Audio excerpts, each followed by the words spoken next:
नमस्कार साथियों, सौम्य online classes में आपका एक बार फिर से स्वागत है। दूसरा, आज जो भी साथी मेरे चैनल पर नए आए हुए हैं मैं उनसे आग्रह करूंगा जो नीचे लाल बटन सब्सक्राइब दिख रहा है उस पर आप क्लिक करें, और लाइक करें, बेल आइकन करें, इससे आपके पास यह वीडियो पहले पहुंच सके और आप इस वीडियो का अधिक से अधिक लाभ उठा सकें। पिछली क्लास में अपन पढ़ रहे थे फसल उत्पादन में कि उसमें पोषक तत्व अपन ने बहुत से पढ़े, nitrogen, phosphorus, calcium, magnesium, carbon, nitrogen, बहुत से अपन ने पोषक तत्व पढ़ लिए।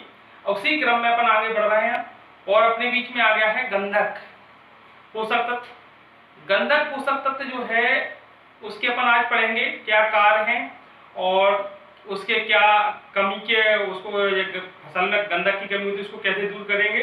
दूसरा, उसके लक्षण कैसे देखेंगे, ये चीजें अपन पढ़ेंगे। तो आपसे आग्रह है कि इस वीडियो को आखिरी अंतिम समय लास्ट तक देखें, जिससे आपको पूरा वीडियो, आपको पूरी चीज समझ में आ सके। जो गंधक होता है वो फसलों में, पेड़ पौधों में भूमि के माध्यम से सल्फेट के रूप में मिलता है, पोटेशियम सल्फेट के रूप में प्राप्त होता है और प्रोटीन बनाने में महत्वपूर्ण योगदान गंधक का होता है। दूसरा, आप लोगों को मैं बताऊं कि जो पेड़ पौधों की जड़ें हैं उन्हें मजबूत करने में भी गंधक का महत्वपूर्ण योगदान है। तो अपन इसी क्रम में आगे बढ़ते हैं और गंधक के क्या क्या कार्य हैं, क्या काम करता है जमीन में पहुंचने के बाद, फसलों को पेड़ पौधों मिलने और पेड़ पौधों के अंदर क्या क्या कार्य होते हैं वो अपन देखते हैं। तो आप लोग सभी लोग बोर्ड पर नजर डालें। तो यह जड़ों का विकास करता है एवं किल्लों की संख्या बढ़ाता है। मैंने आपको पहले बताया कि यह जड़ों को मजबूत करता है, जो किल्ले रहते हैं, टिल्ले जिन्हें बोलते हैं, उनको क्या करता है, बढ़ाता है। रेजिका की जड़ों की ग्रंथियों में अधिक विकास करता है। अल्फा आप जानते हैं, उसकी जड़ ग्रंथियों क्या करता है, अधिक डेवलप करता है। इसकी पर्याप्त मात्रा में तंबाकू की उपज बढ़ती है। किसी भी पेड़ फसल की जब जड़ें अच्छी होंगी तो वो ऑटोमेटिक उसकी उपज अच्छी निकलेगी, तो तंबाकू में इसकी उपज अधिक निकलती है। गंधक की उपस्थिति से पेड़ पौधों की रोग प्रतिरोधक क्षमता बढ़ती है। सीधा सिंपल समझे, किसी पेड़ पौधों की जब जड़ें मजबूत होंगी तो वो अधिक मात्रा जमीन से पोषक तत्व अवशोषित करेगा। जब वो अधिक मात्रा पोषक तत्व अवशोषित करेगा तो वो कहीं ना कहीं मजबूत होगा तो उससे रोग नहीं आ पाएंगे। इसलिए इसमें क्या होती है, रोग प्रतिरोधक क्षमता बढ़ती है। दलहनी फसलों की ग्रंथि जड़ों का निर्माण तेजी से होता है। दलहनी फसलों में जो ग्रंथियां पाई जाती हैं वो मजबूत होती हैं, पत्तियों के पर्णहरी निर्माण में सहायक होती है। जो क्लोरोफिल के कारण पत्तियों का रंग हरा रंग होता है, वो क्लोरोफिल बनाने में गंधक का महत्वपूर्ण योगदान होता है, जिस कारण से पत्तियों का रंग क्या होता है, हरा होता है। इसकी उपस्थिति से नाइट्रोजन फास्फोरस की चूषण क्षमता पौधों में बढ़ती, मतलब अवशोषण क्षमता। जो अपन फसल खेत में नाइट्रोजन फास्फोरस देते हैं उसको अवशोषित करने की क्षमता कौन बढ़ाता है, कहीं ना कहीं नाइट्रोजन, वो गंधक बढ़ाता है। गंधक गंधित अमीनो अम्ल के निर्माण का भी अनिवार्य तत्व है। प्रोटीन निर्माण में 15 भाग नाइट्रोजन के साथ 1 भाग गंधक का अवश्य लेना चाहिए। मतलब जब भी अपन नाइट्रोजन खेत में पेड़ पौधों को प्रोवाइड करवा रहा है तो उसमें 15 भाग नाइट्रोजन का हो, 1 भाग गंधक का होना आवश्यक है। जो सुगंधित पेड़ पौधे रहते हैं उसमें तेल बनाने के लिए गंधक की आवश्यकता होती है। काय की आवश्यकता होती है, गंधक की आवश्यकता होगी। तो आप लोगों को ये चीज सब समझ में आ रही होंगी। पढ़ रहे थे गंधक के क्या क्या कार्य हैं। अब अपन उसी में आगे बढ़ते हैं और अब अपन देखते हैं कि यदि फसल में गंधक की कैसे कमी को पेड़ पौधों को कैसे देखा जाएगा कि उसमें उस फसल में या उस खेत में गंधक की कमी है। सबसे पहले अपन बोर्ड पर डालते हैं गंधक की कमी के लक्षण। इसकी कमी के लक्षण निम्न हैं। पौधे की ऊपरी पत्तियां, नई पत्ती ऊपर की, पौधे की ऊपरी पत्ती रहती, नई पत्ती रहती है, इस सिराओं के बीच के भाग हल्के पीले रंग के हो जाते हैं। कैसे हो जाते हैं, हल्के पीले रंग के हो जाते हैं। पौधे की वृद्धि धीमी हो जाती है, मतलब जो बढ़वार रहती है वो कम हो जाती है तथा तना सख्त एवं छोटा हो जाता है। कैसा हो जाता है, तना सख्त एवं छोटा रह जाता है। केला, नारियल आदि में फल फूल कम बनते हैं। जो केला नारियल वाली फसलें हैं उनमें क्या है, फल फूल कम बनते हैं। आलू, सरसों आदि व चाय की पत्तियां प्यालीनुमा हो जाती है। कपास, लूसन, तोरिया, मक्का, टमाटर में उसका तना या डंठल क्या हो जाता है, लाल रंग का हो जाता है। और दलहनी फसलों में क्या होती है, ग्रंथियां कम बनती है। इतनी सारी कमियों से अपन फसल में देख सकते हैं कि ऊपर की पत्तियां, जो नई पत्तियां थी वो क्या होती हो जाती हैं, बीच में पीली हो जाती है, तना कमजोर हो जाता है, बढ़वार कम हो जाती है। नारियल और केला की फसलों में क्या होता है, फल फूल कम बनता है। टमाटर, इन फसलों में क्या होता है, इसका तना लाल रंग का, डंठल लाल रंग का हो जाता है और दलहनी फसलों में ग्रंथियां कम।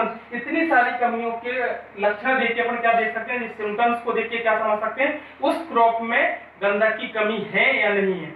इसी क्रम को अपन पढ़ रहे थे कि गंधक जो होता है वो उसकी क्या क्या कार्य हैं, क्या उसकी कमी के सिम्टम्स हैं, कि मतलब इस लक्षण से अपन पहचाने खेत में कि गंधक या सल्फर अपना कम है।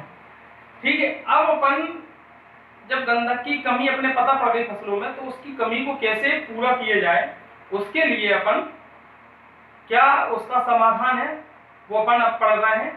तो सबसे पहले मैंने आप लोगों को जो बताया कि सल्फेट जो होता है वो गंधक जो होता है वो सल्फेट के रूप में दिया जाता है, ammonium sulphate, ammonium nitrate sulphate. तो इस रूप में फसलों को प्राप्त हो जाता है लगभग, और ये जो पोषक तत्व है ये ना के बराबर फसलों में देने की आवश्यकता पड़ती है, सूक्ष्म मात्रा में देना पड़ता है। तो अब इसको कैसे कैसे ये प्राप्त फसलों में हो जाता है। अपने देश में, भारत देश में सिर्फ 15 से 20% भूमि में ही इस पोषक तत्व की आवश्यकता है, बकाया अपने इस पोषक तत्व की देने की जरूरत नहीं है, लेकिन कई कई जगह देने की जरूरत पड़ती है। तो वो किस रूप में देते हैं अपन, और अपन जो खाद वगैरह देते हैं उनमें भी कहीं ना कहीं अपन उनके माध्यम से अपन खेत में गंधक प्राप्त हो जाता है। दूसरा मैंने आपको बताया कि सल्फेट के रूप में प्राप्त होता है, जो अपन उर्वरक देते हैं उसमें सल्फेट के रूप में ये प्राप्त हो जाता है। तीसरा, अपन जो पानी बरसता है उस पानी के माध्यम, वर्षा के माध्यम से भी सल्फेट प्राप्त हो जाता है। ऐसे बहुत से उसके कमी को दूर करने के बहुत से साधन है, वो अपन बोर्ड पर नजर डालते हैं क्या क्या है वो देखें अपन। गंधक अमोनियम सल्फेट में 23.7%, अमोनियम सल्फेट नाइट्रेट में 15%, सिंगल सुपर फास्फेट में 12.5%, पोटेशियम सल्फेट में 17.5% और जिप्सम में 21% तक पाई जाती है, जो प्रत्यक्ष रूप से भूमि में मिलती है। तथा प्रति वर्ष 10 से 20 किलोग्राम प्रति हेक्टेयर गंधक वर्षा से भी भूमि में पहुंचती है। कार्बनिक खादों से भी गंधक भूमि में पहुंच जाती है। अधिकांश फसलों में 25 से 50 किलोग्राम प्रति हेक्टेयर गंधक डाली जाती है। आवश्यकता पड़ने पर गंधक मृदा समुच्चय कम होने पर 400 केजी प्रति हेक्टेयर, मतलब ये पीएच मान 6 से कम होने पर 400 केजी प्रति हेक्टेयर एवं पीएच मान 6 से अधिक होने पर 1000 केजी प्रति क्विंटल की दर से प्रयोग करते हैं। गंधक से लवणीय भूमि सुधरती है और फसलों में लगने वाले रोगों को नियंत्रण होता है। भारत में जिन क्षेत्रों में रेतीली भूमियां हैं या कार्बनिक पदार्थ कम है या वर्षा अधिक होती है, उन भूमियों में गंधक की कमी हो जाती है। भारत में कुल कृषित भूमि का 15 से 20% भाग ही गंधक की कमी से प्रभावित है। मतलब टोटल जो गंधक की कमी से प्रभावित है 15 से 20 है, और अपने मध्य प्रदेश में सिर्फ यह 10% ही, अपनी मध्य प्रदेश की भूमि है वो 10% ही गंधक से प्रभावित है। तो अपन लोगों को जो देने का तरीका लगा, फसलों से बहुत से उर्वरक देते हैं उनके माध्यम से अपने कहीं ना कहीं खाद उर्वरक होते हैं उनके माध्यम से फसलों को प्राप्त हो जाता है। बहुत से अपना पानी बरसता उससे हो जाता है, या अपने देना भी है तो किस हिसाब से देना है। बहुत सी फसलें रहती हैं 15 से 20 किलो, दलहनी फसलें, ऐसी बहुत सी अलग अलग फसलों के लिए अलग रहता है। अधिकतम 10 से 15 किलो 1 हेक्टेयर के हिसाब से देना पड़ता है। तो मुझे उम्मीद है आप सभी लोगों को आज जो गंधक अपन ने पढ़ा वो समझ में आया होगा, और कहीं ना कहीं जो भी आपको समस्याएं आ रही है समझने में, दिक्कतें आ रही, कमेंट्स बॉक्स में जाके कमेंट्स जरूर करें, जिससे मुझे भी पता पड़े कि क्या उसमें कमियां हैं। तो साथियों, मैं अपनी वाणी को इसी के साथ विराम देता हूं। जय जवान जय